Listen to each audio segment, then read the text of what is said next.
Hello everyone, फिर से एक बहुत ही इंटरेस्टिंग सा न्यू चाइनीज ड्रामा लेकर आई हूँ। तो चलो जल्दी से वीडियो को लाइक कर दो और अगर अभी तक आपने चैनल को सब्सक्राइब ना किया हो तो प्लीज़ कर लो। तो ड्रामा की स्टार्टिंग में हम देखते हैं कि लैंडस्लाइड की वजह से बहुत बड़ा एक्सीडेंट हो गया होता है और यहाँ पर 5 लोग की मौत और 12 लोग इंजर्ड हो जाते हैं। और वजह बताई जाती है कि कंस्ट्रक्शन साइट में खराब मटेरियल यूज किया गया था जिसकी वजह से लैंडस्लाइड हुआ। फिर हम हॉस्पिटल में हान को देखते हैं, उसकी मॉम की डेथ हो गई होती है इस एक्सीडेंट की वजह से। अब तभी यहाँ पर हान की गर्लफ्रेंड शाओ आ जाती है और वो उसे बताता है कि मेरी मॉम अब चली गई। शाओ को बहुत ज्यादा बुरा लगता है। फ्लैशबैक में हमें दिखाते हैं कि शाओ को इस बारे में पता लगता है कि ये जो बड़ा एक्सीडेंट हुआ है ये उसके डैड की गलती की वजह से हुआ।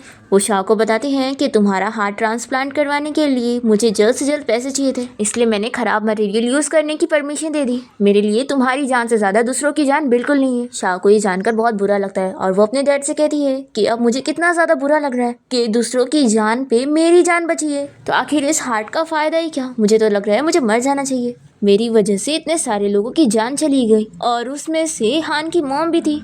आखिर अब मैं हान को कैसे फेस करूंगी और अब मैं खुद को कैसे फेस करूंगी और उन सारे लोगों को कैसे फेस करूंगी। अब शाओ यहाँ हान को रोते हुए उससे सॉरी कहने लगती है और उन सारे लोगों को भी सॉरी कहने लगती है और वो सोचती है कि उसकी वजह से उन सभी की मौत हुई है। शाओ सोच लेती है कि इसकी सजा अब उसे खुद लेनी चाहिए और भरपाया करना चाहिए और यही सब सोचकर वो हान को बिना कुछ बताए उसे छोड़कर चली जाती है। इसी के साथ ही 8 साल बीत जाते हैं और शाओ यहाँ हॉस्पिटल में होती है। यहाँ एक छोटे बच्चे की सर्जरी करवाने के लिए उसे पैसों की जरूरत थी, इसलिए वो सोच लेती है कि वो अपनी मॉम की इयररिंग्स बेच देगी और ऑक्शन में बेचेगी तो उसे ज्यादा पैसे मिलेंगे। अब तभी यहाँ पर शाओ को उसकी कंपनी से उसकी बॉस का कॉल आता है और वो शाओ से कह देती है कि आज शाम ड्रिंकिंग पार्टी है जहाँ पर बहुत सारे बिजनेस पार्टनर्स आने वाले हैं तो उसे वहाँ पर आना पड़ेगा। फिर हम यहाँ शेन को देखते हैं जो कि प्लेन से बिजनेस ट्रिप पर जा रहा होता है और उसका असिस्टेंट उसे इस बारे में बताता है कि उसे भी ड्रिंकिंग पार्टी में इन्वाइट किया गया है, पर शेन वहाँ पर जाने के लिए मना करता है। फिर उसका असिस्टेंट उसे एक इयररिंग के बारे में बताता है जिसकी ऑनलाइन ऑक्शन में बिडिंग लगी है और असिस्टेंट बताता है कि मैंने इस बारे में इन्वेस्टिगेट किया हूँ, ये मिस शाओ की मॉम की है, जिसका मतलब है कि मिस शाओ भी इसी शहर में होंगी।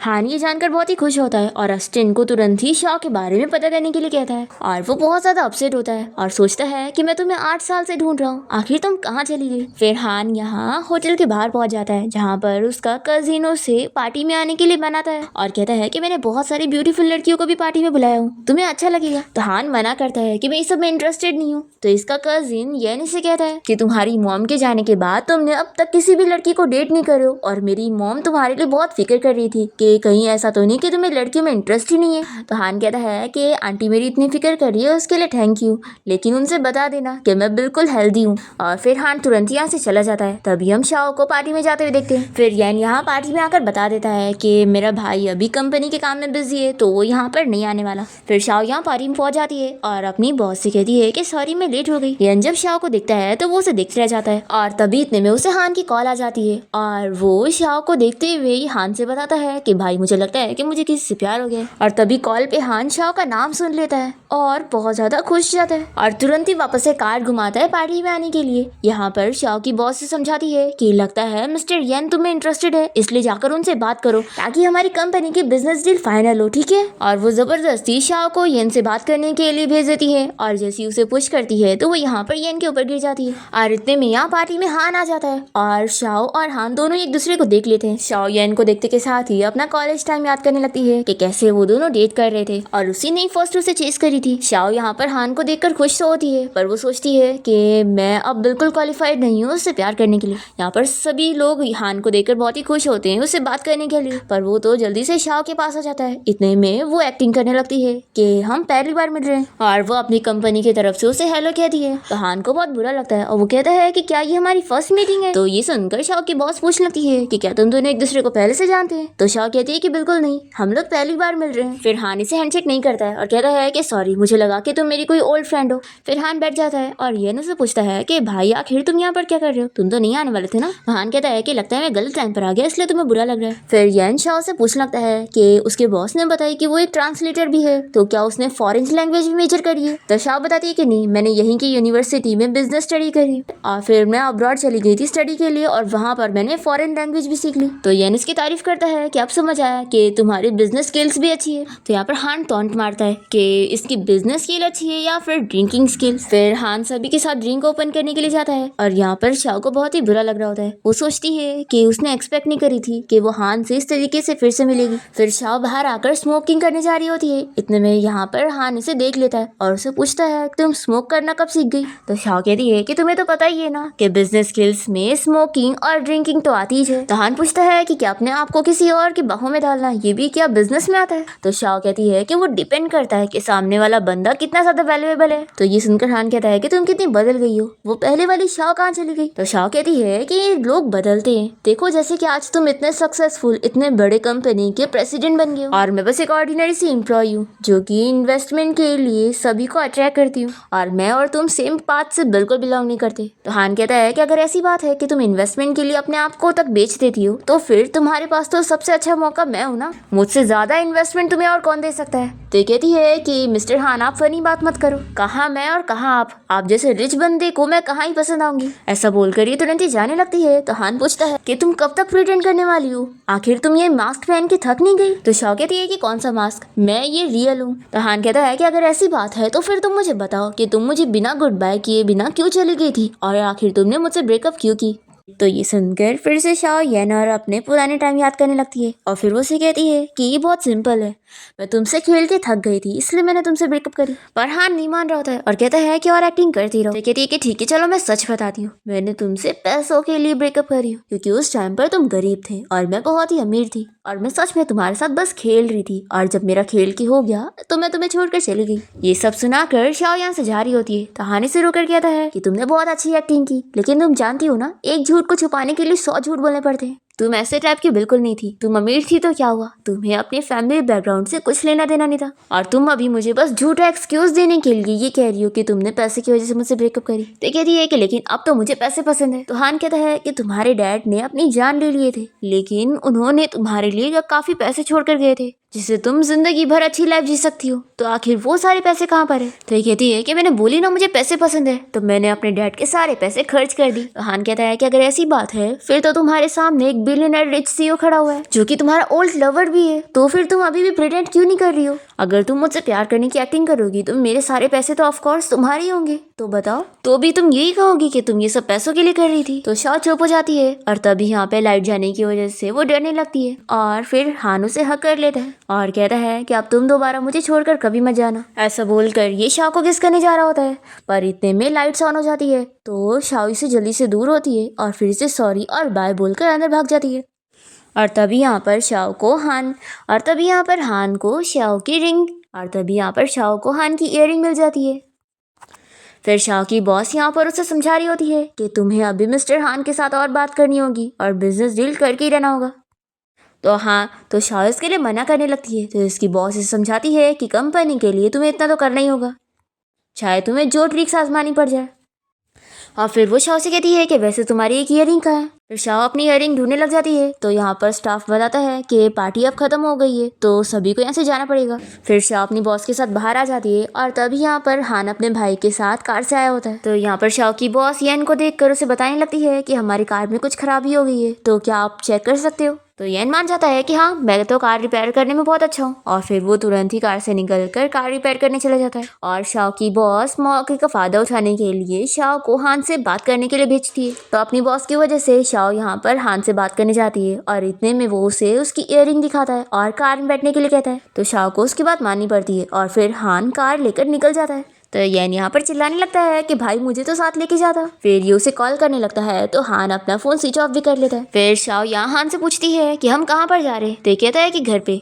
शाओ कहती है कि क्या तुम्हारा घर मेरा घर है। तो हान कहता है कि तुम तो इन सब चीजों में बहुत एक्सपीरियंस्ड हो। शाओ कहती है कि तुम्हें मेरी बेइज्जती करनी है तो कर लो लेकिन पहले मेरी इयररिंग मुझे वापस कर दो। तो हान नहीं मान रहा होता है और कहता है कि ये चीज मुझे मिली है तो मैं तब तक तुम्हें वापस नहीं करूंगा जब तक तुम मुझे बता नहीं देती कि तुम आखिर इसे क्यों बेच रही हो। शाओ से चिल्लाती है कि आखिर तुम तुम मुझे कितना बुली करना चाहते हो। फिर शाओ को हॉस्पिटल से कॉल आ जाती है कि उस छोटे बच्चे की तबीयत बहुत ज्यादा खराब हो गई है, तो वो तुरंत ही हॉस्पिटल आए। फिर हान इसे हॉस्पिटल के बाहर छोड़ देता है और देखता है कि शाओ जल्दी जल्दी में अपना फोन भूलकर चली गई, तो ये उसे देने के लिए जाता है। और तभी वो यहाँ पहुंचकर देखता है कि वो बच्चा शाओ को मम्मी कह रहा है। शाओ डॉक्टर से उसकी कंडीशन के बारे में पूछती है, तो डॉक्टर बताता है कि अब सर्जरी कंप्लीट हो गई है, तो बस उसे रेस्ट करने की जरूरत है, फिर वो ठीक हो जाएगा। शाओ डॉक्टर को थैंक यू बोलने लगती है कि उन्होंने बिना फीस लिए ही पहले ही सर्जरी कर दी है। वो कहती है कि आप बिल्कुल फिक्र मत करो, मैं सर्जरी की फीस जल्द से जल्द भर दूंगी।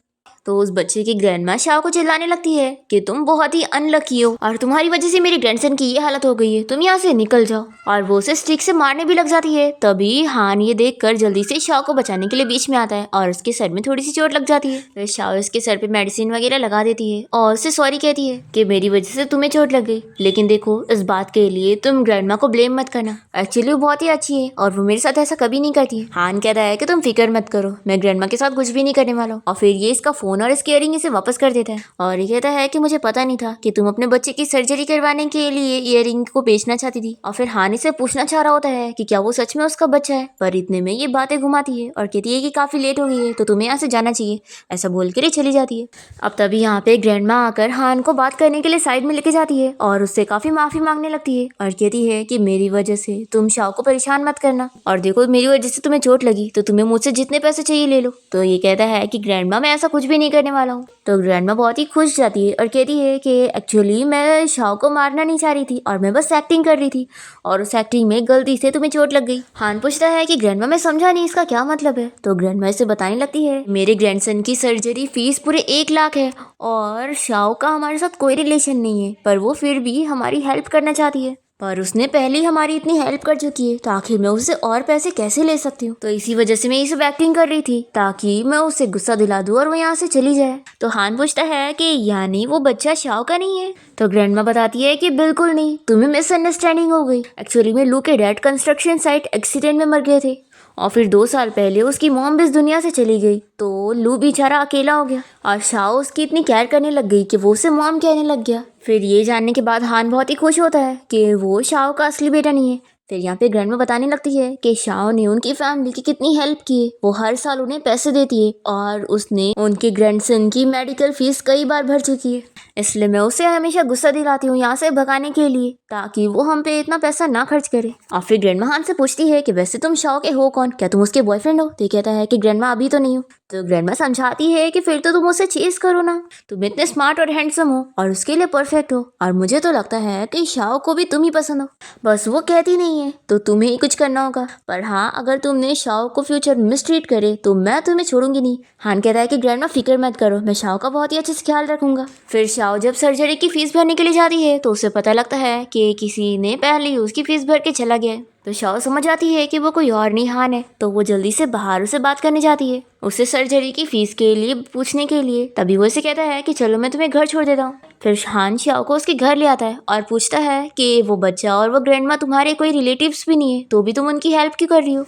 ये कहती है कि मैं अच्छी इंसान नहीं बन सकती क्या, इसमें क्या ही गलत है। हान कहता है कि मैंने थोड़ी ना कहा कि तुमने कुछ गलत की, तो आखिर तुम नर्वस क्यों हो रही हो। शाओ कहती है कि अच्छा वैसे तुमने सर्जरी की फीस भर दी है उसके लिए थैंक यू, और फिर वो अपनी इयरिंग देने लगती है, कहती है कि इसके बदले में ये ले लो। हान कहता है कि समझ लो कि मैं भी कोई अच्छा पर्सन बन गया हूँ, तो मैंने किसी की हेल्प कर दिया, पर शाओ नहीं मानती है और कहती है कि नहीं से ले लो क्योंकि तुमने मेरी वजह से उसकी हेल्प करे हो, तो मैं तुम पर अपना कोई भी कर्जा नहीं रखना चाहती हूँ। तो हान मान जाता है कि ठीक है मैं इसे ले लेता हूँ, लेकिन ये तो सिर्फ 80,000 का है, सर्जरी फीस 1 लाख थी, तो अभी भी 20,000 बचा है, तो उसके बदले में बस तुम मेरे एक क्वेश्चन का जवाब दे दो, अगर मुझे सही जवाब लगा तो मुझे तुम्हारे कोई पैसे नहीं चाहिए होंगे। शाओ इसके लिए मान जाती है। तो हान पूछता है कि तुम मुझे सच सच बताओ कि तुमने मुझसे ब्रेकअप क्यों करी। तो शाओ फिर से याद करने लग जाती है कि कॉलेज टाइम में उसने हान को चेस करी थी, वो कॉलेज का टॉप स्टूडेंट था और उसी ने उससे प्रपोज करी थी कि वो उसके साथ रिलेशनशिप में आना चाहती है। अब यहाँ पर वो हान को जवाब देती है कि मुझे तुमसे प्यार नहीं था इसलिए। फिर हान ये सुनकर गुस्सा हो जाता है और इसे कहता है कि अब भी कार से बाहर निकलो, और हाँ मुझे तुम्हारा जवाब पसंद नहीं आया, इसलिए तुम्हें 20,000 धीरे धीरे करके पे करने पड़ेंगे, क्योंकि तुम्हें ही शौक है ना मेरे ऊपर कर्जा ना रखने का, तो फिर याद से दे देना। फिर शाओ कार से बाहर निकल जाती है और हान तुरंत यहाँ से चला जाता है। फिर नेक्स्ट डे हम देखते हैं कि शाओ अपने डैड के फ्रेंड मिस्टर शू की कंपनी गई होती है उनसे पैसे मांगने के लिए, जो कि उसने उसके डैड से उधार लिए थे। पर ये मिस्टर शू तो शाओ के डैड के पैसे उसे देने के लिए मान ही नहीं रहा होता है और उसे यहाँ से भगाने लगता है। शाओ कितना उसे मनाती है कि एक तो उसके डैड ने उसकी हेल्प करे, उसे पैसे दिए, तो वो पैसे उसे वापस करने चाहिए, पर ये बिल्कुल भी नहीं मान रहा होता है। तो शाओ बाहर निकल कर सभी एम्प्लॉयज के सामने उसकी बेइज्जती करने लगती है और उसके ऊपर इल्जाम लगाती है कि वो इतने टाइम से उसे डेट कर रहा था और अब उसे ब्रेकअप कर रहा है, और ये ऐसा जानबूझ के कर रही होती है ताकि वो अपनी बेइज्जती से डर के इसे सारे पैसे दे दे। पर ये बंदा तो फिर भी नहीं मान रहा होता है। इतने में यहाँ कंपनी में हान आ जाता है और मिस्टर शू से कहने लगता है कि आप मेरे साथ बिजनेस डील करना चाहते हैं, तो ये आपकी कंपनी में सब क्या चल रहा है। फिर ये शाओ से पूछता है कि तुम मिस्टर शू के साथ कौन से रिलेशनशिप में हो, तो ये कहती है कि वही रिलेशनशिप जिसके लिए ये एम्बेरस्ड हो रहे। हान कहता है कि अच्छा, तो तुम यहाँ पर इससे पैसे लेने के लिए आई हो। ये पूछता है कि कितने पैसे, तो ये बताती है कि 1 लाख। तो हान मिस्टर शू से कहता है कि इसे इसके पैसे दे दो। तो हान के डर से मिस्टर शू शाओ को उसके पैसे लाकर दे देता है और पैसे लेकर वो तुरंत यहाँ से चली जाती है। फिर हान यहाँ मिस्टर शू के साथ अपनी बिजनेस डील भी कैंसिल कर लेता है और फिर शाओ के साथ लिफ्ट में आ जाता है। और फिर वो यहाँ शाओ से कहता है कि वो आदमी तुम्हारे डैड की एज का है। तो ये कहती है कि ओल्ड है तो क्या हुआ, मुझे बस पैसे से मतलब है। तो हान कहता है कि तुम 1 लाख में बिक गई, सच में तुम बहुत ही चीप हो। शाओ कहती है कि मैं चीप हूँ कि नहीं, ये मेरा बिजनेस है, तुम्हारा नहीं, और वैसे अगर तुम्हें भी मुझे पैसों में रखना हो तो तुम मुझे बता सकते हो। हान कहता है कि तुम अपने आप को इतना ऊपर लेवल का मत समझो। शाओ कहती है कि अगर तुम मेरे बारे में ऐसा सोचते हो तो ठीक है, फिर मुझे जाने दो, मेरे पैसे कमाने के बीच में मत आओ। तो हानि से रोककर पूछता है कि आखिर तुमने, तो हानि से रोककर पूछने लगता है कि अब तक कितने सारे लोगों ने तुम्हें रख चुके हैं। तो ये कहती है कि बहुत सारे, मुझे नंबर्स भी याद नहीं। ये सुनकर हान बहुत जेलस हो जाता है और जल्दी से शाओ को पकड़ के अपनी कार के पास लाता है और उसे कार में बैठाने लगता है। तो ये कहती है कि तुम क्या कर रहे हो। हान कहता है कि तुम्हें एक्टिंग करने का शौक है ना, तो मैं तुम्हें मौका दे रहा हूँ। और फिर वो भी शाओ के साथ कार में आ जाता है और कहने लगता है कि तुम तो ये सब चीज में एक्सपीरियंस हो ना, तो कंटिन्यू करो। शाओ कहती है कि मुझे तो लगता है कि तुम्हें भी इन सब में एक्सपीरियंस है। हान कहता है कि आखिर मेरे एक्सपीरियंस का तुमसे क्या लेना देना है, और तुम मुझे बताओ कि आखिर वो स्ट्रॉन्ग वाली शाओ कहाँ चली गई। फिर कॉलेज टाइम में हम देखते हैं कि शाओ को जब भी कोई लड़का छेड़ता था तो ये उसे खूब मारती थी, और ये चीज देखकर हान भी उससे बहुत ही इंप्रेस था। यहाँ पर वो उसे कहता है कि मैं जिस शाओ को जानता हूँ वो फाइट बैक करना जानती है, आखिर वो ऐसी ही नहीं थी, तो वो वाली शाओ कहाँ चली गई। फिर ये कार से बाहर निकल जाता है और शाओ से कहता है कि तुम यहाँ से जा सकती हो। तो ये इसके 20,000 इसे देने लगती है और कहती है कि अब मेरा कर्जा पूरा हुआ और तुम फिक्र मत करो, मैं इस शहर को छोड़कर जा रही हूँ, मैं तुम्हें दोबारा कभी परेशान नहीं करूंगी। और फिर शाओ यहाँ पैसे रख कर रोते हुए यहाँ से चली जाती है। फिर हम देखते हैं कि शाओ अपनी कंपनी की पार्टी में गई होती है और यहाँ पर इसकी बॉस इसकी तारीफ करती है कि उसकी वजह से ही मिस्टर हान ने कंपनी में इन्वेस्ट किया, और वो इस खुशी में शाओ को प्रमोट भी कर रही होती है। तो शाओ इसके लिए मना करती है और बताती है कि ये इन्वेस्टमेंट मेरी वजह से नहीं मिली है, क्योंकि मेरा मिस्टर हान के साथ कोई रिलेशन नहीं है। सबसे इम्पोर्टेंट बात तो ये कि मैं कंपनी से रिजाइन कर रही हूँ और इस शहर से जा रही हूँ। फिर इसके बाद शाओ जैसी वॉशरूम से बाहर आती है तभी कोई पुराना क्लाइंट उसे देखकर पहचान जाता है और फिर वो उसे ड्रिंक कराने के लिए और भी सारे क्लाइंट से मिलवाता है। तभी शाओ यहाँ हान को देख लेती है और सोचती है कि मेरे हर एम्बैरस मोमेंट पे ये क्यों प्रेजेंट रहता है। हान शाओ के साथ ड्रिंक करने के लिए मान जाता है तो वो भी उसे ड्रिंक सर्व करके देती है। तभी ये इसे ड्रिंक लेता है और पैसे इसके शर्ट में डाल देता है। फिर इसी के साथ ही फिर से हम फ्लैशबैक में चले जाते हैं। हान शाओ को कॉलेज की गेट की एंट्री पर ही रोक लेता है कि ऐसे ड्रेसेस पहनकर वो कॉलेज में नहीं आ सकती है, और वो उसे रूल तोड़ने का फीस भरने के लिए कहता है। तो शाओ कहती है कि तुम तो वही टॉप स्टूडेंट हो ना जो कि स्पीच दे रहे थे, बताओ आखिर मेरे कपड़े में क्या ही गलत है। तो हान से बताता है कि तुम्हारी शर्ट्स काफी छोटी है और तुम्हारी शर्ट के बटन भी खुले। तो शाओ कहती है कि शर्ट के बटन तो तुम्हारे भी खुले हुए। फिर वो पैसे देने के लिए मान जाती है और उसकी शर्ट के अंदर पैसे डाल देती है और वहां से चली जाती है और बेचारा बस देखता रह जाता है। फिर शाओ सोचती है कि इसे सच में मुझसे रिवेंज लेना आता है। फिर यहाँ पर वो इतनी सारी ड्रिंक कर लेती है और फिर बहुत ड्रंक हो जाती है। तो हान यहाँ पर उसकी केयर कर रहा होता है। अभी शाओ से कहने लगती है कि तुम मुझे अपने साथ लेके चलो। तो ये कहता है कि देखो कि मैं कौन हूँ। शाओ कहती है कि तुम्हारे शर्ट के बटन खुले हुए तो तुम्हें इसकी पेनल्टी देनी पड़ेगी, समझे। तभी हान इसे रोकता है और कहता है कि तुम होश में आओ। फिर शाओ इसके पैसे निकाल कर देने लगती है और कहती है कि तुम बड़े खुश हो रहे हो ना कि तुम बहुत ही रिच हो, और फिर रोने लग जाती है कि आखिर मैं इतनी गरीब क्यों। फिर हान इसके आंसू पोंछने लगता है तो शाओ कहती है कि सॉरी। ये पूछता है कि तुम मुझे सॉरी क्यों कह रही हो। तो कहती है कि तुम्हें हर्ट करने के लिए। तो हान पूछता है कि तुम तो मुझसे प्यार नहीं करती ना, तो आखिर तुम मुझसे माफी क्यों मांग रही हो। ये कहती है कि एक्चुअली मैंने तुमसे झूठ बोली थी। और फिर ये और कुछ बता नहीं जा रही होती है कि इतने में उसके ऊपर वॉमिटिंग कर लेती है और फिर सो जाती है। फिर हान यहाँ स्टाफ को बुलाकर उसकी ड्रेस चेंज करवा देता है और फिर उसकी केयर करते हुए उसे देख ही रहा होता है कि तभी वो नींद में उसी का नाम लेने लग जाती है। तो हान याद करता है कि इसी नाम से वो उसे कॉलेज टाइम में भी बुलाया करती थी। फिर वो नींद में उसे कहने लगती है कि आखिर तुम मुझसे दूर क्यों नहीं रहते हो, मैं इतनी सारी चीजें करती हूँ ताकि तुम मुझसे नफरत करो। तो हान ये सब सुनकर सोचता है कि यानी ये सब वो जानबूझ के कर रही है। फिर वो इसका रीजन उससे पूछने लगता है तो वो कहती है कि नहीं, ये मैं तुम्हें नहीं बता सकती हूँ। तो ये कहता है कि ठीक है, मैं नहीं पूछूंगा, तुम सो जाओ। और फिर हान उसके फोरहेड पर किस करके यहाँ से चला जाता है। फिर हम देखते हैं कि शाओ सपने में उन सारे लोगों को देखने लगती है जिनकी जान उस एक्सीडेंट में चली गई थी और ये सारे लोग शाओ को ही ब्लेम कर रहे होते हैं कि उसके डैड की वजह से उनके साथ ये सब हुआ। फिर शाओ की जब नींद खुलती है तो वो यहाँ पर हान को बैठे हुए सोते हुए देखती है और फिर ये देखती है कि उसकी ड्रेस भी चेंज है। फिर ये जल्दी से अपने ड्रेस पहनने के लिए चली जाती है। फिर नेक्स्ट सीन में शाओ यहाँ कंपनी आई होती है जहाँ पर उसका काफी पेट दुख रहा होता है। फिर हान भी जब यहाँ कंपनी आता है तो वो शाओ को ऐसे देख लेता है और फिर ऑफिस के बाद शाओ की हालत बहुत ही खराब होती है पर इसे कोई टैक्सी भी नहीं मिल रही थी। यहाँ पर हान पहुंच जाता है अपनी कार लेकर और शाओ को अपनी कार में बैठने के लिए कहता है। वो इतनी आसानी से तो मान ही रही होती है पर ये उसे जबरदस्ती कार में बैठा के उसके घर तक छोड़ देता है और उसे मेडिसिन भी देता है। फिर ये जैसे ही घर पहुंचती है तो देखती है कि उसमें उसने वो मेडिसिन भी दी है जो कि वो जब हान के घर पे गई थी तो उसकी मॉम ने उसे पिलाई थी जिससे उसका पेट दर्द ठीक हो जाएगा। फिर शाओ जब वॉशरूम में चली जाती है तो यहाँ पर हान की मॉम उसे समझाती है कि वो कितनी अच्छी लड़की है तो तुम्हें उसे हाँ कह देना चाहिए, मैं अच्छी तरीके से जानती हूँ कि तुम भी उसे लाइक करते हो। फिर शाओ यहाँ सब सुन लेती है और बहुत ही खुश होती है। फिर इसी के साथ ही फ्लैशबैक यहाँ पर खत्म होता है और शाओ के मोबाइल में रिमाइंडर बजने लगता है जो सुनते के साथ ही वो घर से बाहर आ जाती है और देखती है कि हान यहीं पर ही बैठा होता है। यहाँ पर वो जल्दी से भाग कर आती है और उसे हैप्पी बर्थडे विश करती है और उसकी मेडिसिनल टी के लिए उसे थैंक यू बोलती है और फिर वो तुरंत यहाँ से जाने लगती है। तो ये इसे रोककर पूछता है कि क्या तुम यहाँ पर बस मुझे हैप्पी बर्थडे विश करने आई थी।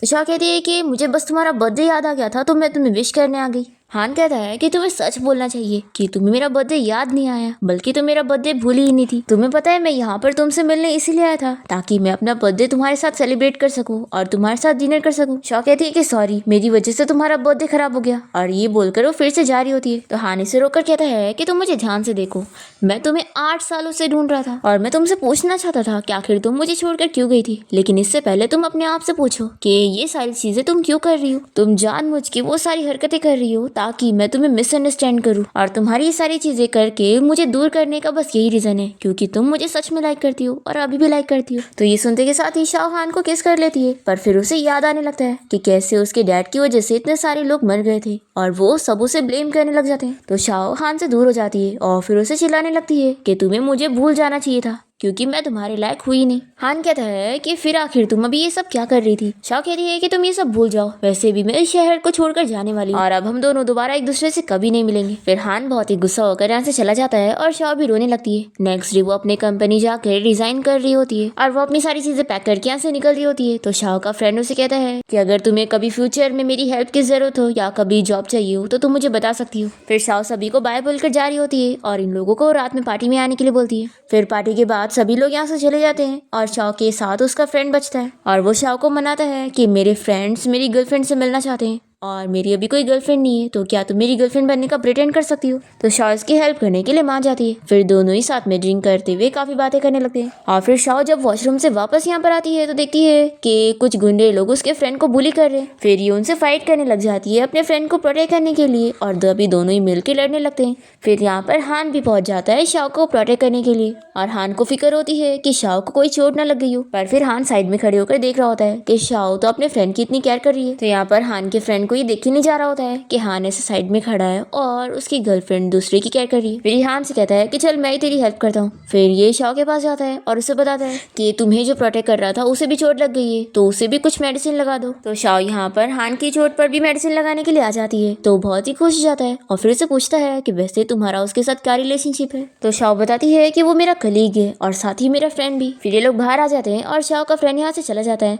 फिर शाओ भी जाने वाली होती है तो हान कहता है कि चलो मैं तुम्हें घर छोड़ देता हूँ और मुझे मना मत करना। फिर इसके बाद हान शाओ को उसके घर छोड़ देता है और पूछता है कि तुम कब निकलने वाली हो। फिर हान पूछता है कि तुम कहाँ जाने वाली हो तो शाओ ये नहीं बताती।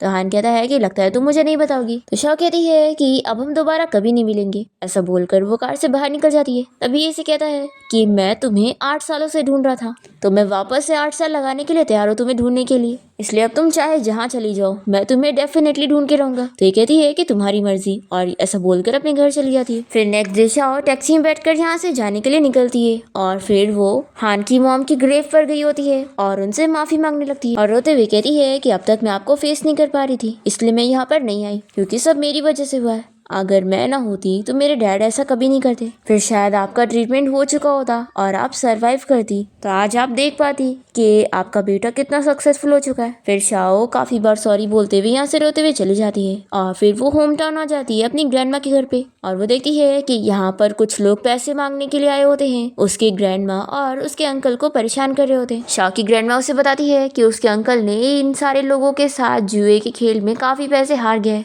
और वो लोग यहाँ उससे पैसे मांगने के लिए आए। तो शाओ इन लोगों से पूछती है कि उन्हें कितने पैसे चाहिए, तो ये लोग बताते हैं कि पूरे 2 मिलियन। शाओ कहती है कि मैं ये पैसे आप लोग को दे दूंगी, बस आप लोग मुझे 3 दिन का टाइम दो। और वो अभी के लिए इन लोगों को कुछ पैसे दे देती है और बताती है कि मेरे पास अभी इतनी सेविंग्स है। तो फिर ये लोग मान जाते हैं और शाओ को 3 दिन का टाइम देकर यहाँ से जाने लगते हैं। शाओ कहती है कि बस मेरी एक और हेल्प कर दो, मेरे अंकल को भी अपने साथ लेकर जाओ और इन्हें जाकर कहीं बाहर फेंक दो। तो ये लोग इसके अंकल को उठा के लेकर चले जाते हैं। फिर शाओ तुरंत ही हान को कॉल करती है और उसे कहती है कि मुझे तुम्हारी हेल्प की ज़रूरत है। तो वो यहाँ इस शहर आ जाता है और दोनों ही बाहर लंच करने के बहाने रेस्टोरेंट मिलते हैं। शाओ कहती है कि सॉरी, मैंने तुम्हें हेल्प करने के लिए यहाँ पर बुला ली। तो कहता है कि कोई बात नहीं, वैसे भी मैं यहाँ पर कोई काम से आने वाला था, तो चलो हम लोग खाना खाते हुए बात करते हैं। ये कहती है कि मुझे तुमसे 2 मिलियन उधार चाहिए। तो कहता है कि मैं देने के लिए तैयार हूँ। शाओ कहती है कि मेरे अंकल ने बिना बताए मेरे ग्रैंडमा का घर बेच दिया। तो हान कहता है कि उसकी तुम फिक्र मत करो, वो प्रॉब्लम भी मैं सॉल्व कर दूंगा। फिर शाओ से कहती है कि तुम मुझे ये सब पैसे दे तो रहे हो, लेकिन मैं ये सब तुमसे बस उधार ले रही हूँ, और इन पैसों के बदले में मैं तुम्हें अपने आप को बेच रही हूँ, और उसके अलावा मैं कुछ नहीं दे सकती। तो हान से चिल्लाता है कि आखिर तुम ऐसा कैसे बोल सकती हो, मुझे समझ नहीं आ रहा है कि तुम मेरी गर्लफ्रेंड बन के मेरे साथ क्यों नहीं रह सकती हो। क्या तुम्हें ये सब करके मजा आ रही है? तुम्हें क्या लगता है कि मैं तुम्हें क्यों रखना चाहूंगा? शाओ कहती है कि तुम्हारी मर्जी है, अगर तुम ये नहीं करना चाहते तो कोई बात नहीं, आज मैंने जो भी तुमसे बोली उसके बारे में भूल जाना। ऐसा बोलकर ये जा रही होती है तो ये रोक लेता है और कहता है कि ये तुम्हारी चॉइस है। फिर दोनों ही साथ में होटल रूम में आ जाते हैं और शाओ से कहती है कि मैं शावर लेने जा रही हूँ। तो कहता है कि तुम सच में बहुत ही स्किल वाली हो। तो ये कहती है कि मैं अच्छी तरीके से जानती हूँ कि मेरी क्या आइडेंटिटी है। फिर वो वॉशरूम में आने के बाद अपने आप को मिरर में देखते हुए सोचती है कि मैंने एक्सपेक्ट नहीं करी थी कि मैं और हान इस पॉइंट पर पहुंच जाएंगे। फिर शाओ अपने आप को काफी प्रिपेयर करने के बाद जैसे ही रूम से बाहर निकलती है तभी हान उसे किस करने लग जाता है, पर शाओ से रोक ही नहीं रही होती है। तो हान कहता है कि तुम पहले ऐसी नहीं थी, अब तुम कॉम्प्रोमाइज करने वाली बन गई हो और इतनी वीक बन गई हो, तुम पहले वाली शाओ रही नहीं। और फिर वो बताता है कि मैं बाजू वाले रूम में जा रहा हूँ, अगर तुम्हें कुछ काम होगा तो मुझे बता देना। ये बोलकर वो चला जाता है। फिर नेक्स्ट मॉर्निंग होती ही शाओ जैसी रूम से बाहर आती है तो हानी से इस बारे में बताता है कि मैंने तुम्हारे अकाउंट में 2 मिलियन ट्रांसफर कर दिया, और अब से तुम्हारी ग्रैंडमा को भी कोई परेशान नहीं करेगा, और मैंने केस फाइल कर दिया हो, घर का इशू भी जल्दी सॉल्व हो जाएगा। तो ये इसके लिए थैंक यू बोलती है और फिर से कहती है कि आखिर तुम इतनी स्मोक क्यों कर रहे हो, ये तुम्हारी हेल्थ के लिए अच्छा नहीं है। तो हान कहता है कि तुम भी तो स्मोक करती हो ना, तो तुम्हें मुझे नहीं बोलना चाहिए। शाओ कहती है कि नेक्स्ट टाइम हम फिर मिलेंगे। तो ये सुनकर हान खुश होता है और कहता है कि चलो हम लोग बाहर घूमने चलते हैं, और फिर वो इसे लेकर अपने फ्रेंड से मिलवाने के लेकर जाता है, और यहाँ पर ये सभी साथ में मिलके बोर्ड गेम खेलते हैं। फिर शाओ जब वॉशरूम जाती है तो हान की एक फ्रेंड उसे इस बारे में बता देती है कि हान पहले से इंगेज्ड है, तो इसे उसे दूर रहना चाहिए। फिर शाओ और हान जब कार में बैठकर यहाँ से निकल रहे होते हैं तभी इसे कहती है कि हमारी रिलेशनशिप अब हमें एंड करनी चाहिए, क्योंकि अगर मुझे पहले से पता होता कि तुम इंगेज्ड हो तो मैं कभी तुम्हें हेल्प के लिए नहीं बोलती। हान कहता है कि मेरी ये शादी मेरे पेरेंट्स ने अरेंज करें, तो तुम क्यों इतना गुस्सा हो रही हो। शाओ कहती है कि नहीं, अब हमें ये सब स्टॉप कर देना चाहिए, और फिर वो यहाँ डोर लॉक खोलने की कोशिश करती है तो ये जल्दी से लॉक कर देता है और इसे कहता है कि मैंने तुम पे पूरे 2 मिलियन खर्च किया हूँ, तो तुम्हारे बोलने पर ये चीज कैसे खत्म हो सकती है। शाओ कहती है कि मैं तुम्हें सारे पैसे वापस कर दूंगी। हान कहता है कि तुम पैसे कहाँ से लाओगी, क्या तुम अब किसी और के पास जाने वाली हो। शाओ कहती है कि जाना पड़ा तो चली जाऊंगी, लेकिन तुम्हारे पास तो नहीं आऊंगी। तो हान जल्दी से शाओ को किस कर लेता है और कहता है कि मेरे पास से अलावा तुम्हारे पास कहीं और जाने की चॉइस नहीं है, और अब तुम मुझे बताओ कि आखिर तुम गुस्सा क्यों हो रही थी। तो ये कहती है कि तुम एंगेज्ड हो इसलिए। हान इसे बताता है कि मैं किसी और से शादी नहीं करूंगा। तो शाओ कहती है कि इससे मेरा कोई लेना देना नहीं है। हान कहता है कि मैं जानता हूँ तुम जेलस हो। शाओ कहती है कि मैं अपनी जगह जानती हूँ, तो आखिर मैं जेलस क्यों होंगी, मैं बिल्कुल जेलस नहीं हूँ। हान कहता है कि फिर आखिर तुम्हारा ये सब करने का क्या मतलब था, तुमने मुझे प्रोवोक क्यों की, क्या तुम ये सब ट्रिक्स खेल रही थी। तो शाओ कहती है कि मैं बस हमारे रिश्ते को एक एंडिंग देना चाहती थी। तो हानी से कहता है कि हमारे बीच की एंडिंग तुम डिसाइड नहीं करोगी। फिर यहाँ पर शाओ को उसके फ्रेंड की कॉल आ जाती है और वो उसे कहता है कि तुम्हें तुम्हारा प्रॉमिस याद है ना, मेरे पेरेंट्स यहाँ पर मेरी गर्लफ्रेंड से मिलना चाहते हैं, तो प्लीज़ तुम मेरी हेल्प कर दो। फिर शाओ तुरंत ही अपने फ्रेंड की हेल्प करने के लिए रेस्टोरेंट पहुँचती है, जहाँ पर वो उसे अपने मॉम डैड से मिलवाता है। शाओ अपने फ्रेंड के साथ मिलकर उसके मॉम डैड के सामने अच्छे से एक्टिंग करती है। फिर डिनर के बाद जैसे ही वॉशरूम से बाहर आती है, तभी हान उससे बात करने के लिए उसे साइड में ले लेता है और उसे कहता है कि तुम्हें दूसरे की गर्लफ्रेंड बन के बहुत ही खुशी मिल रही है।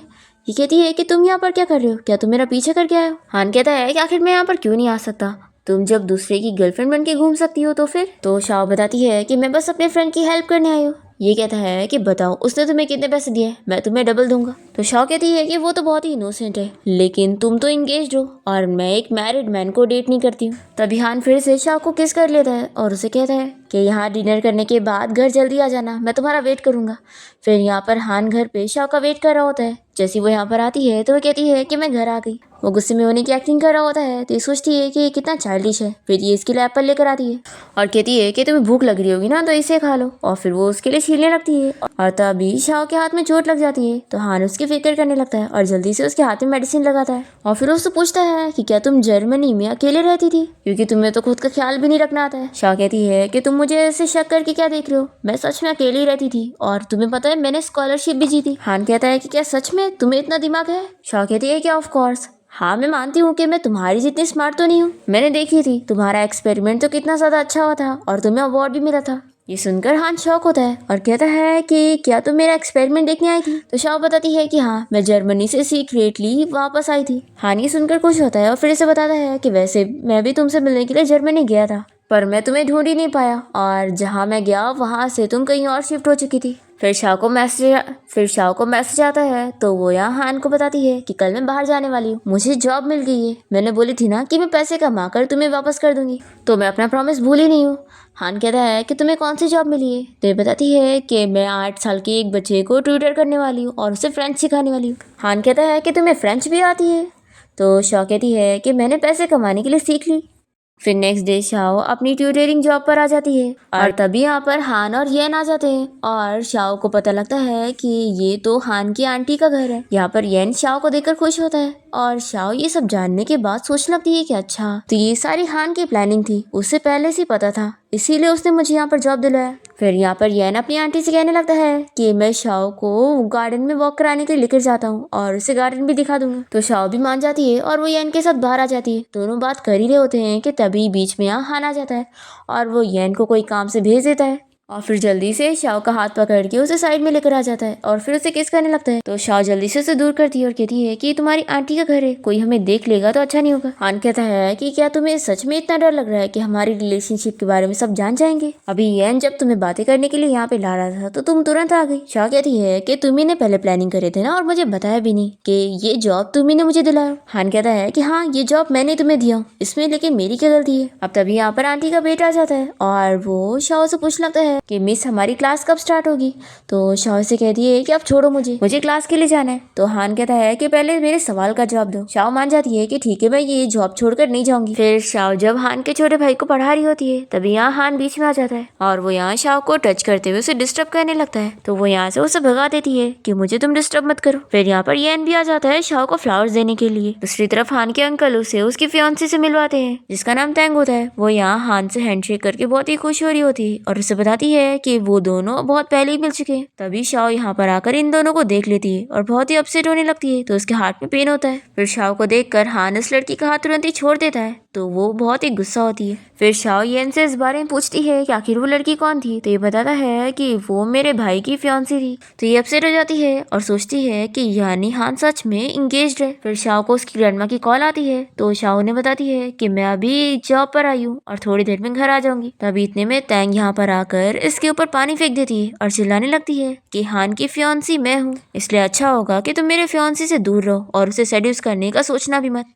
तो शाओ भी से चिल्लाती है कि तुम्हें क्या लगता है कि तुम मुझ पे कोई भी इल्जाम लगाओगी और मैं बस सुन के लूंगी। फिर जैसे यहाँ पर हान आता है तो तैंग उसके सामने एक्टिंग करने लगती है पर हान तो उसे देखता भी नहीं है और वो शाओ के पास जाता है और उसे पूछता है कि तुम ठीक हो। तो ये कहती है कि कोई बात नहीं, इसने बस मेरे ऊपर पानी फेंकी है। फिर तैंग यहाँ पर हान को चिल्लाती है कि तुम्हारी फियांसी मैं हूँ, तो तुम इसकी साइड क्यों ले रहे हो, और इसने मुझे पहले बुली की थी। हान कहता है कि मैं जानता हूँ, इसलिए तुम चुपचाप से शाओ से माफी मांगो, क्योंकि पहले तुमने उससे बुली की थी और उसने बस फाइट बैक करी है। तैंग शाओ से कहती है कि तुम्हें क्या लगता है, तुम्हारा हान को सेड्यूस करके कोई फायदा नहीं है, क्योंकि वैसे भी हान की शादी तो मेरे साथ होगी। तो हान इसे चिल्लाता है कि ये शादी पेरेंट्स ने डिसाइड करे और मैं तुमसे कोई शादी नहीं करने वाला हूँ। तो ये गुस्सा हो जाती है और कहती है कि क्या तुम ये सब इसकी वजह से कर रहे हो, और फिर ये शाओ के ऊपर हाथ उठाने जा रही होती है। तो ये इसका हाथ रोकता है और कहता है कि अब भी शाओ से माफी मांगो, पर ये माफी मांगने के लिए रेडी नहीं होती है। तो ये इसे पुल में गिरा देता है। फिर हान के अंकल आंटी उसे इस बारे में पूछते हैं कि आखिर दोनों लड़कियां भीग कैसे गई। तो हान कहता है कि तैंग गलती से पानी में गिर गई थी और शाओ उसे पानी से निकालने गई थी। और ये तैंग से कहता है कि मैं सही कह रहा हूँ ना। तो तैंग को हाँ कहना ही पड़ता है और फिर उसकी आंटी उसे शाओ को थैंक यू बोलने के लिए बोलती है जो उसने उसकी जान बचाई। फिर ये पूरी फैमिली साथ में बैठ के डिनर करते हैं और उसके बाद शाओ यहाँ से जाने के लिए निकल रही होती है और येन उसे छोड़ने जाने वाला होता है। तभी यहाँ पर हान अपने भाई येन से इस बारे में डिस्कस करता है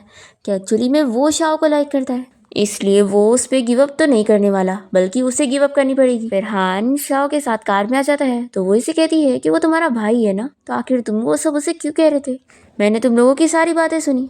हान कहता है कि वो मेरा भाई है तो क्या हुआ, मैं तुम्हें गिव अप नहीं कर सकता हूँ। शाओ कहती है कि लेकिन तुम्हें ऐसा नहीं करना चाहिए था, अगर किसी को ऐसा पता चल गया कि मेरी वजह से दो रिच भाइयों के बीच में फाइट हुई है तो फिर मेरा नाम तो खराब हो जाएगा। हान कहता है कि इसलिए तो मैं कह रहा हूँ कि तुम्हें उसके पास जाने की जरूरत नहीं है, तुम सिर्फ मुझे ही डेट करो। और वो जल्दी से येन का फ्लावर भी यहाँ से बाहर फेंक देता है और जैसे ही शाओ को उसके घर छोड़ता है तो ये बहुत ही गुस्से में अपने घर आ जाती है और जल्दी से दरवाजा बंद कर लेती है। और हान बस बाहर खड़े होकर उससे आवाज देता रह जाता है। तभी अचानक से घर की लाइट चली जाती है और शाओ अंधेरा देखकर डरने लगती है। तभी हान जल्दी से शाओ की फिक्र करते हुए अंदर आ जाता है और उससे कहता है कि तुम फिक्र मत करो, मैं यहाँ पर हूँ। फिर लाइट्स भी आ जाती है और हान शाओ को उसके रूम में ले आता है। वो कहती है कि मेरी फिक्र मत करो, मैं थोड़ी देर में ठीक हो जाऊंगी। फिर हान बाहर जाता है और तभी उसे उसकी एम्प्लॉय की कॉल आती है जो कि उसे बताता है कि उसने शाओ के बारे में सब इन्वेस्टिगेट कर लिया है। फिर यहाँ पर वो बंदा हान को सब कुछ बताता है कि शाओ जब जर्मनी गई हुई थी तो वहां पर वो बहुत सारे लोगों की हेल्प कर रही थी और उन लोगों ने उसे थैंक्स लेटर भी दिए होते हैं। ये सब जानने के बाद हान काफी शॉक होता है और फिर वो सोचने में लगा होता है कि वो कितनी ज्यादा रिच थी, पर उसने अपने डैड के सारे पैसे उन सारे लोगों को हेल्प करने में लगा दी और अभी तक वो काम करके लोगों की हेल्प ही कर रही है। ये समझ आता है कि जरूर वो अपने डैड के किए का भरपाया कर रही है। फिर नेक्स्ट डे शाओ जैसी हॉस्पिटल से बाहर निकलती है तभी शैन इससे मिलने आया होता है और कहता है कि मैं तुम्हें कोई जगह लेके चले आऊं। तो ये कार में बैठ जाती है और फिर ये इसे लेकर अपनी मॉम की ग्रेव पर आता है और कहता है कि अब मेरी मॉम के सामने अपने सारे सीक्रेट मुझे बता दो जो तुम मुझसे छुपा के रख रही हो। मुझे तुम्हारे बारे में सब पता चल गया है कि तुम जर्मनी में स्टडी करने नहीं गई थी बल्कि बस लोगों की हेल्प करने गई थी। आखिर तुम ये सब क्यों कर रही हो और तुम मुझे अभी भी नहीं बताना चाहती हो। हान कहता है कि अगर तुम नहीं बताओगी तो लगता है मुझे ही तुम्हें याद दिलाना पड़ेगा। फिर वो जैसे ही लैंडस्लाइड एक्सीडेंट का नाम लेता है तो शाओ रोने लग जाती है और कहती है कि चुप हो जाओ। फिर हान जल्दी से शाओ को हक करके उसे चुप कराता है और फिर ये इसे सारी चीजें बताती है कि लैंडस्लाइड के एक्सीडेंट वाले दिन ही उसने अपने डैड को फोन कॉल पर बात करते हुए सुन ली थी, तभी उसे सब पता लगा। शाओ ये सारी चीजें बताते हुए भी सोच लेती है कि मैं इसे अभी अपने हार्ट के बारे में नहीं बताऊंगी। हान उससे पूछता है कि आखिर तुम्हारे डैड ने ये सब क्यों किया, उसका क्या रीजन था। तो ये इसे नहीं बताती और कहती है कि ये तो मुझे नहीं पता, लेकिन मैं बस इतना जानती हूँ कि मेरे डैड की वजह से इतने सारे लोगों की जान चली गई, इसलिए मैं अपने आप को माफ नहीं कर पा रही थी और इसी वजह से मैंने उनकी हेल्प की। हान कहता है कि मैं सब समझ गया, तो यानी यही सब चीजों की वजह से तुम अपने आप को ब्लेम कर रही थी, है ना, और उसमें मेरी मॉम भी शामिल है ना। तुम्हें लग रहा था कि मेरी मॉम की वजह से मैं तुम्हें ब्लेम करूंगा। शाओ कहती है कि हाँ, सब मेरी वजह से हुआ है, नहीं तो तुम्हारी मॉम आज जिंदा होती। तो हानी से समझाने लगता है कि इसमें तुम्हारी कोई गलती नहीं है और मेरी मॉम और मैं कभी तुम्हें ब्लेम नहीं करेंगे। फिर इसके बाद हान शाओ को अपने घर ले आता है और शाओ को भूख लग रही होती है, इसलिए वो उसके लिए नूडल्स बनाने जाता है। तभी शाओ उसे पीछे से हक कर लेती है। फिर दोनों ही अच्छा टाइम स्पेंड करते हैं और फिर हान शाओ से इस बारे में प्रॉमिस करने के लिए बोलता है कि अब वो दोबारा कभी उसे छोड़कर नहीं जाएगी। तो वो उसे प्रॉमिस कर लेती है। फिर हान को कंपनी में कुछ अर्जेंट काम पड़ जाता है तो वो उसे गुड बाय बोलकर यहाँ से चला जाता है। फिर शाओ यहाँ पर घर की क्लीनिंग कर रही होती है और तभी इसे रिंग की डिजाइन दिख जाती है,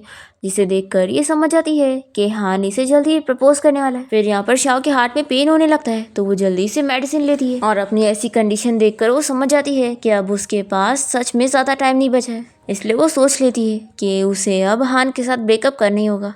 फिर वो उसे बाहर मिलती है और उसे उसके पैसे वापस कर देती है और कहती है कि अब हमारे बीच में कुछ भी नहीं है। ये सुनकर हान बहुत ही गुस्सा हो जाता है और इसे चिल्लाने लगता है कि मुझे लगा था कि 8 साल बाद हम दोनों के बीच की सारी मिसअंडरस्टैंडिंग अब क्लियर हो गई है और अब हम दोनों साथ होंगे। शाह कहती है कि इसमें तुम्हारी कोई गलती नहीं है, तुम बहुत ही अच्छे हो, बस मैं ही बहुत ही सेल्फिश हूँ और मैं बस तुम्हारे साथ अपने रिग्रेट का भरपाया कर रही थी, क्योंकि 8 साल पहले जब हमारा ब्रेकअप हुआ था तो मैं तुम्हें बिना गुड बाय बोले चली गई थी, तो मुझे हमारे रिश्ते को एक अच्छी एंडिंग देनी थी बस इसलिए। हानि से चिल्लाता है कि तुम बस अपनी मर्जी की चीजें करती हो और तुमने मुझे बार बार बस हर्ट किया है। तुम्हें पता भी है तुम्हारे ऐसा करने से मैं कैसा फील कर रहा हूँ और आज मैं तुम्हें प्रपोज करने वाला था पर तुमने सब खराब कर दी। तुम सच में बहुत ही सेल्फिश लड़की हो। ऐसा बोलकर ये रिंग को यहीं पर फेंक कर चला जाता है। फिर शाओ रिंग को देखकर यहीं पर ही रोने लग जाती है और बेहोश हो जाती है। फिर नेक्स्ट मॉर्निंग हम देखते हैं कि वो हॉस्पिटल में होती है और उसका फ्रेंड उसे बताता है कि वो यहाँ उसे हॉस्पिटल लेकर है और वो उसकी रिंग उसे वापस देकर यहाँ से चला जाता है। फिर वो हॉस्पिटल से डिस्चार्ज होकर बाहर निकलती है, तभी उसे ऑर्फनेज से कॉल आता है कि उसने लास्ट टाइम कितना ज्यादा डोनेशन करी थी। शाह का फ्रेंड उसे चिल्लाता है कि तुम्हें अपनी बिल्कुल नहीं पड़ी है और तुम बस पैसे डोनेट करने में लगी हो। शाह कहती है कि मेरी फिक्र करने की जरूरत नहीं है, मैं अपनी हेल्थ अच्छे से जानती हूँ। फिर शाह जब अपने फ्रेंड के साथ होती है तभी हान इन लोग को देख लेता है और फिर शाह अपने फ्रेंड के साथ मिलकर ऐसे प्रिटेंड करती है जैसे वो उसके साथ रिलेशन में, ताकि हान को मिसअंडरस्टैंडिंग हो जाए। फिर वो शाओ को अपने साथ बाहर लंच पर लेकर जाता है पर शाओ कुछ भी खा नहीं रही होती और कहती है कि मुझे भूख नहीं है। फिर हान यहाँ बाहर स्मोक करने जा रहा होता है और शाओ को देखकर रुक जाता है और कहता है कि मैंने इसे छोड़ दिया था पर तुमने भी तो अपना प्रॉमिस पूरा नहीं करी। शाओ कहती है कि देखना